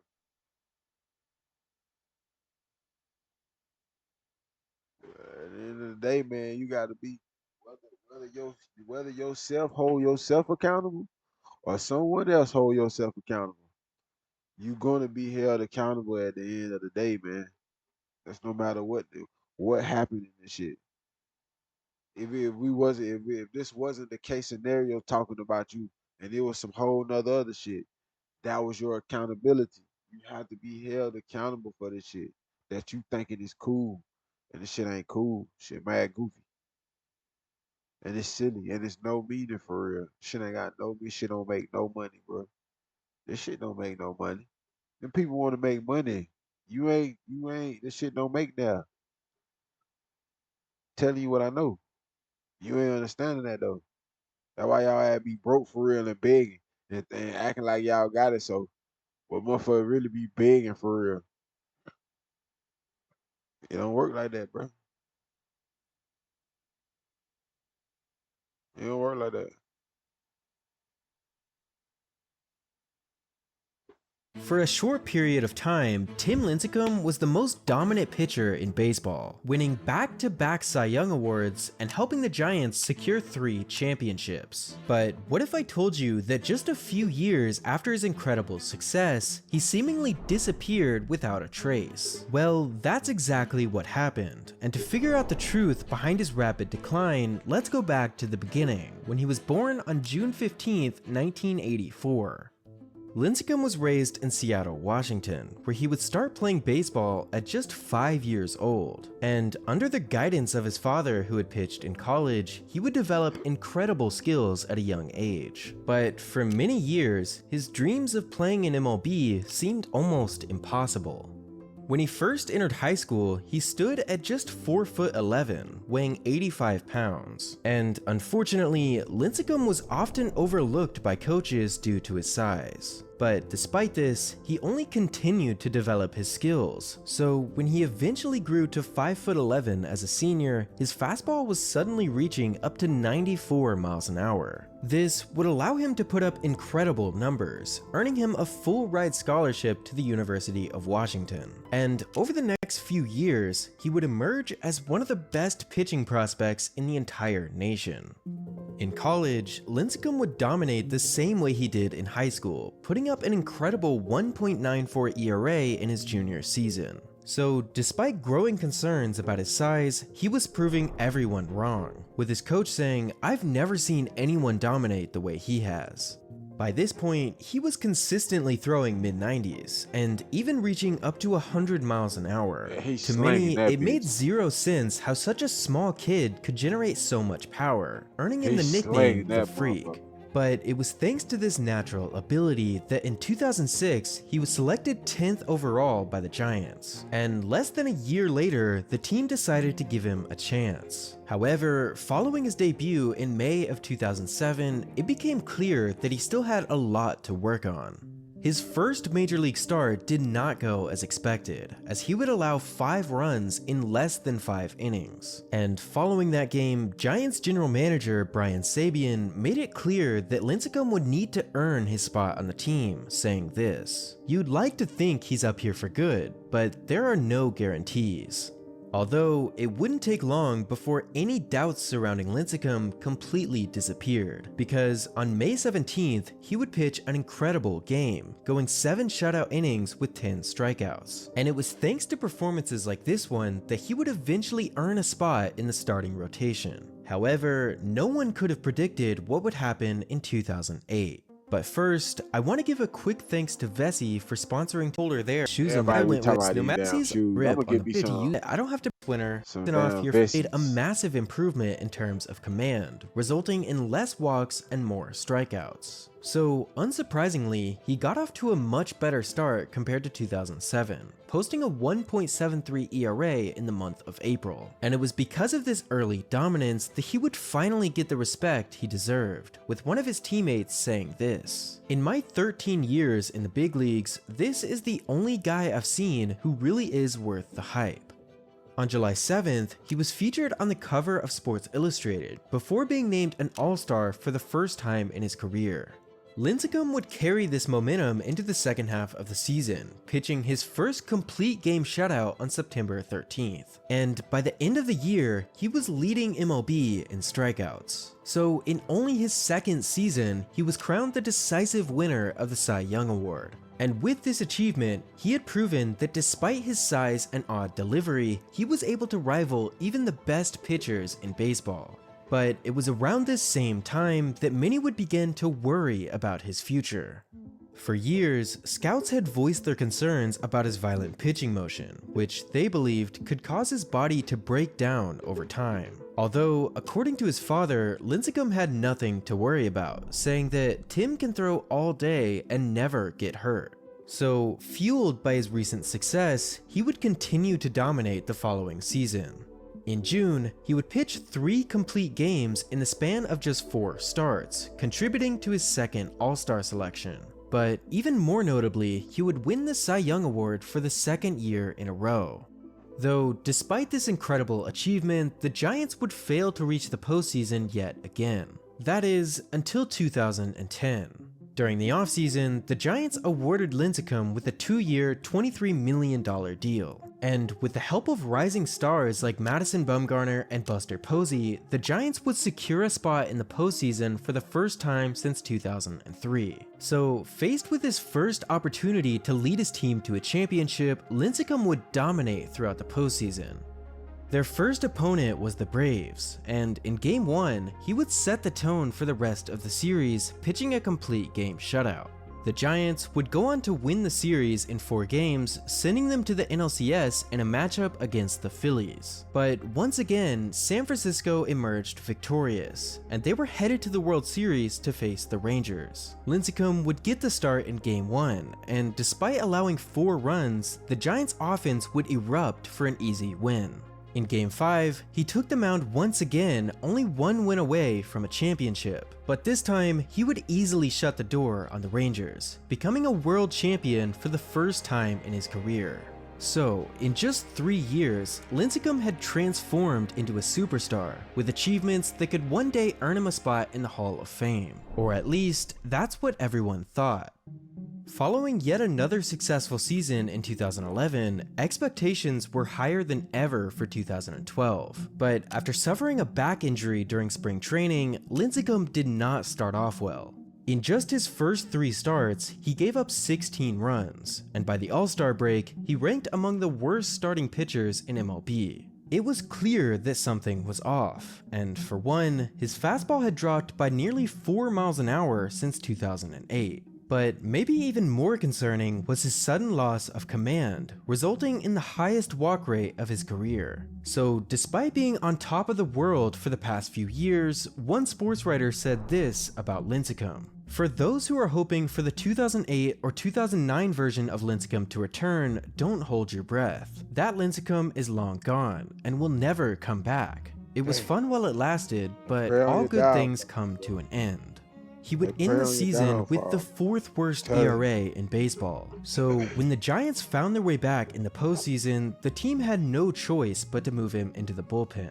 However, with the drive to overcome his failure, Lincecum would pitch surprisingly well, allowing just 1 run in 5 relief appearances. And following an easy sweep in the World Series, the Giants had won their 2nd title in 3 years.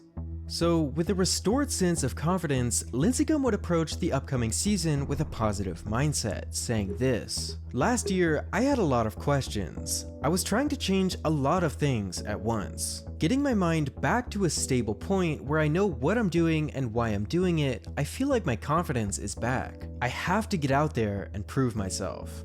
On July 13th, Lincecum would have the performance of his lifetime against the Padres, pitching a no-hitter on 148 pitches. Though, unfortunately, this would not be enough to earn him an All-Star selection, as throughout the season, he was far from dominant. And the same was true in 2014, because despite throwing another no-hitter, his numbers simply didn't justify a spot in the rotation.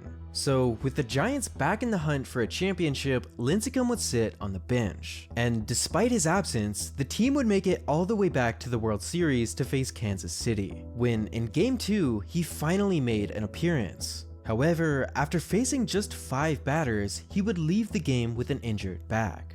Nonetheless, San Francisco would end up winning in 7 games, emerging as world champions for the 3rd time in 5 years. But for Lincecum, things would only get worse as time went on.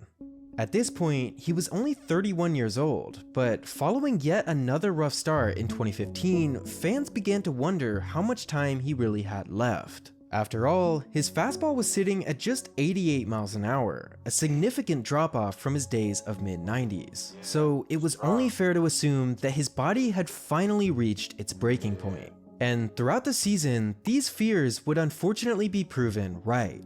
On June 27th, Lincecum was hit by a line drive on his pitching arm, forcing him to leave the game. But what he didn't know at the time was that this was the last time he'd pitch in 2015, because in September, it was announced that he had been dealing with a hip condition for the past several years. And because of this, he needed to undergo surgery that would end his season. Lincecum was devastated, but rather than giving up, he instead used this as an opportunity for a fresh start. 2015 had been the final year of his contract, meaning that he was now a free agent for the first time in his career. So after restoring his strength over the offseason, he would take the mound at an MLB showcase with the hopes of signing a deal. And sure enough, the Angels took a chance, giving Lincecum one final season to prove himself. But unfortunately, the results were no different. In just 6 starts, he would allow an astonishing 30 runs, and eventually, he was sent down to AAA for the rest of the season. In 2017, he would go unsigned, completely vanishing from baseball for most of the year. And despite getting a deal with the Rangers in 2018, he wouldn't make a single appearance at the major league level. So just like that, Lincecum's career was over. However, despite it being cut short, his legendary run will never be forgotten.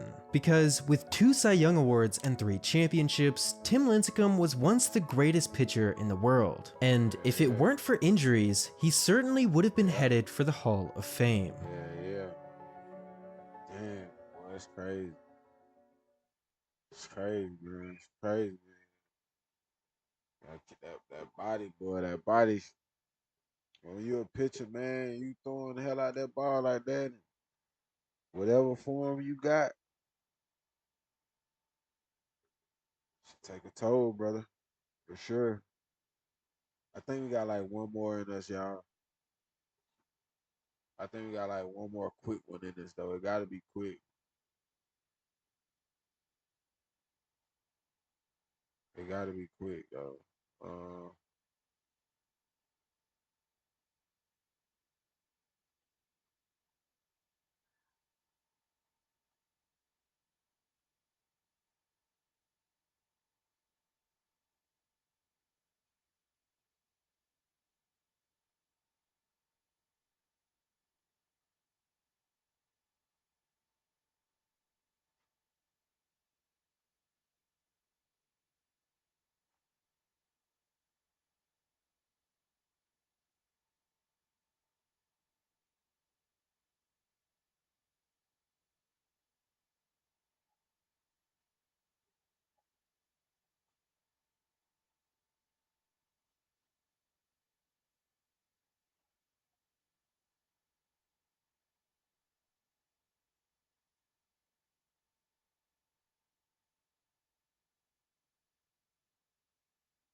So for missing every shot at the police. Stupid motherfucker.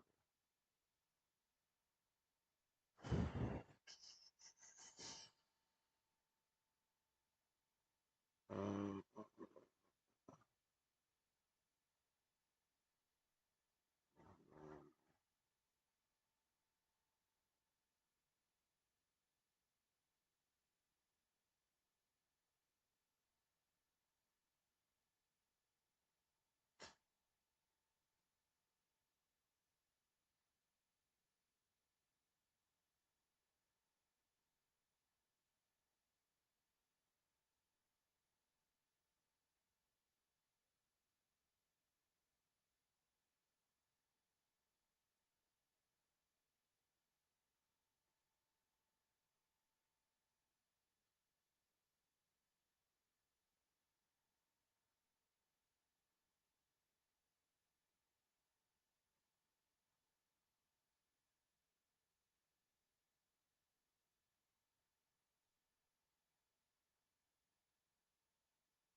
Every morning I wake up to a new headline lying about me. I have comedians dressing up in whiteface. I have people saying I'm not fit to be CEO. And I have Candace Owens claiming I murdered my husband. And the list goes on and on and on. The comedian, the widow, the president, and 183 million people watching. But here's what nobody is connecting. Let's rewind, because this story didn't start with Erica Kirk's outfit. It didn't start with Trump's press conference. And it definitely didn't start with Candace Owens. This story started the moment Erica Kirk decided in the weeks after the of her husband that she was going to become the face of Turning Point USA, and the internet never forgave her for it. Now, before we even get into what Drusky did, you have to understand the environment that Dresky AI is crazy. was already set up, because you can't talk about this skit without talking about the context that made it land as hard as it did. Charlie I honestly don't even want to hear him narrate it. That just blew me. I ain't gonna lie, he just blew the fuck out of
Take a look at this. 1 month ago, Pen B, a father of an 11-year-old, left this comment. Mr. Beast is a great role model who's always helping the community. Yes, there might be some weird things, but generally a very good show for kids. Sorry, Pen, but I think I have to disagree with you.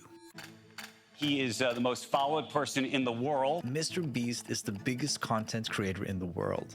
You have 466 million subscribers.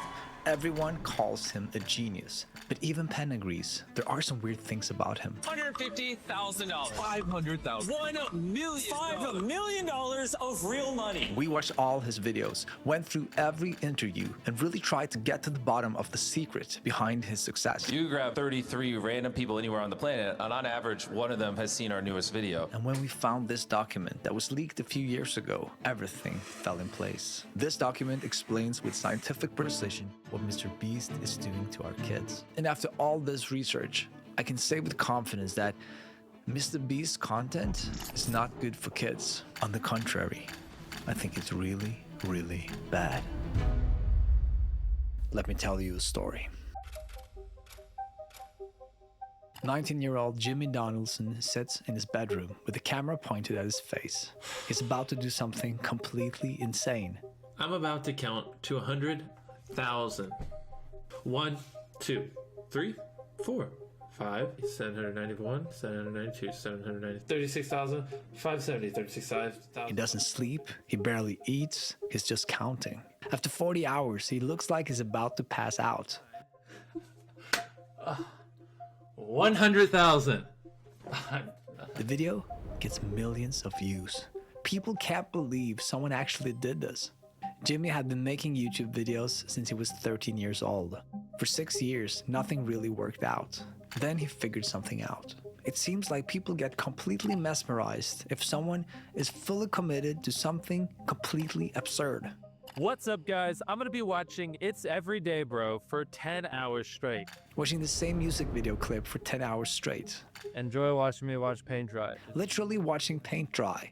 Or saying Logan Paul's name 100,000 times. Logan Paul, Logan Paul, Logan Paul, Logan Paul, Logan Paul, Logan Paul, Logan Paul, Logan Paul, Logan Paul, Logan Paul, Logan Paul, Logan Paul, Logan Paul, Logan Paul. No way, he just sits there for 17 hours and says my name. Gibberish, but bro, that's 8 hours in, bro. If that's like only 8 hours in, I'm gonna go 15 hours in. Let's see what it sounds like.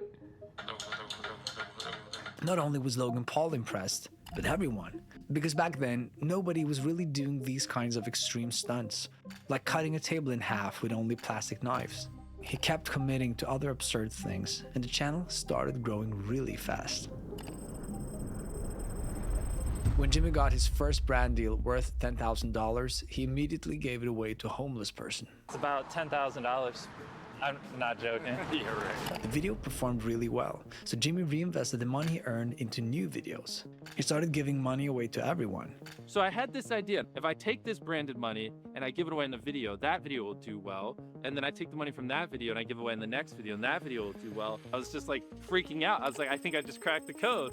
He even gave his mother $100,000 to repair her house. By 2020, he was one of the biggest creators on the platform. The level of absurdity and creativity was truly top-notch.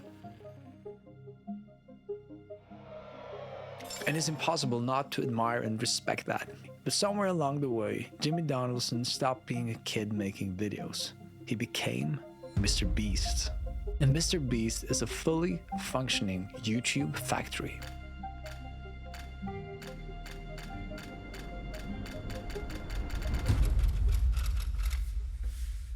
This is the famous Mr. Beast memo, a document Jimmy created so that everybody on his team would know exactly how to make his videos.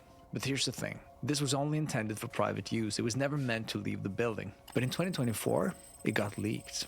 So then, the entire internet got to read it. And being a creator myself, of course I read it, and it's an interesting read because the first thing that struck me is that this isn't a manifesto about creativity or storytelling. What this memo is all about is how to, by all means, capture attention.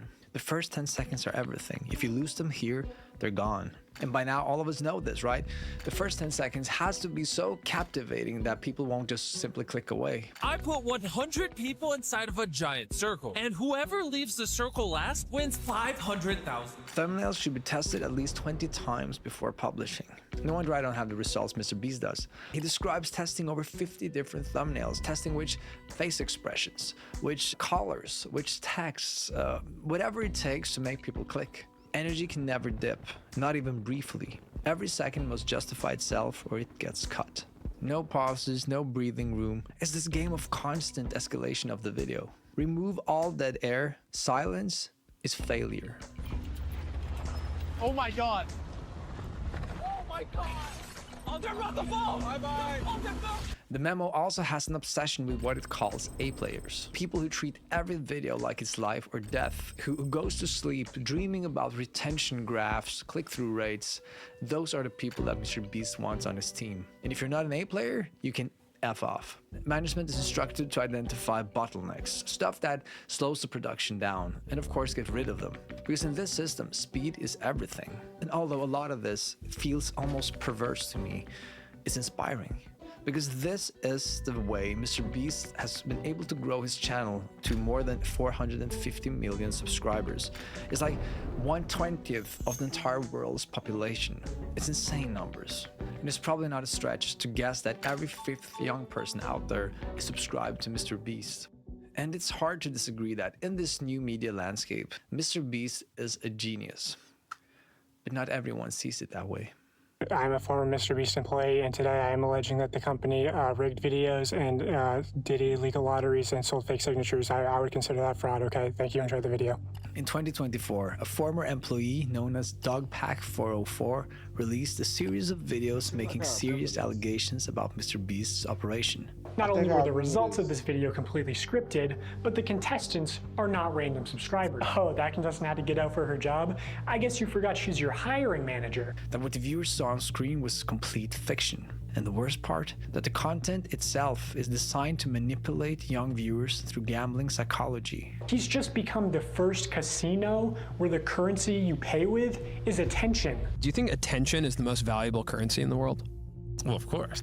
Attention isn't the only thing that is valuable. So is your data. By watching certain videos, browsing online, and using public Wi-Fi, you leave your data all around the internet. And there are criminals who are secretly collecting it. They're called data brokers. They scrape the internet for your information and then sell it to scammers and fraudsters. This way, those scammers can get access to your social media accounts, your email inbox, or even your bank accounts. And that's why I use Incogni. It's a service that monitors your data for protect and privacy. But trust me, the US alone in the life. That's 1 in 5 people. Small, 60% in the world. Well, of course. The problem is that if you watch, if you engage, if you stay loyal, you might win the house. You might get the $1 million. One random person that buys in West Peppering, 10 minutes. We're going to put this in someone's order that buys something. And we're going to have 24 people. We're going to put them in 24 different circles. $1 million on the line, have some fun, you know what I'm saying? It creates this illusion that being a fan is like holding a lottery ticket. Last one of you to take your hand off this $1 million stack of cash keeps it. Very few people have dared to publicly criticize MrBeast because he's a billionaire who holds an enormous amount of power. Are you going to sue Dogpack? I mean, what do you do if someone's just causing harm to your business and like getting it to the point where you might have to potentially fire people because it's costing you so much revenue? It's like, it's not fair to the people in my companies, you know what I mean? It's just sad. So the story quickly faded and Dogpack disappeared from YouTube altogether. And I guess that's usually what happens if you go up against a machine this size. What I find interesting is that to most people, Jimmy Donaldson is simply a creator who cracked the code, the YouTube code, better than anybody else. But the code he cracked has nothing to do with telling good stories. It has everything to do with one thing. Retention. So why is he so obsessed with it? Why does retention dictate every cut, every thumbnail? And the answer to that question really doesn't have anything to do about MrBeast at all. It has everything to do about the system he was born into. Hey, chat. I think we're gonna end it right here, man. I'm about to tap, bro. So.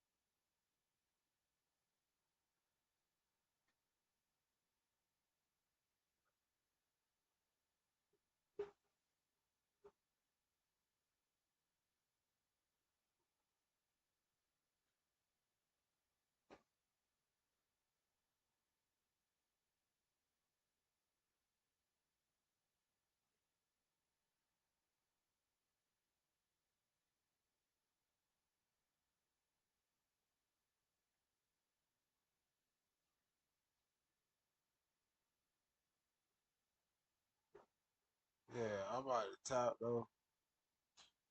I'm gonna catch y'all tomorrow, man. In the morning, y'all know what we gonna do. God alive, man. Y'all already know we gonna get straight back into it. But y'all be good, man. Say man, I appreciate y'all for dropping in, man. Y'all dropping in, rebroadcast or video. Y'all let me know where y'all watching from, man. Y'all let me know where y'all dropping in from with the truck emoji. That's all I ask. I appreciate y'all though, man. I'm gonna catch y'all tomorrow, man. I'm gone. Peace.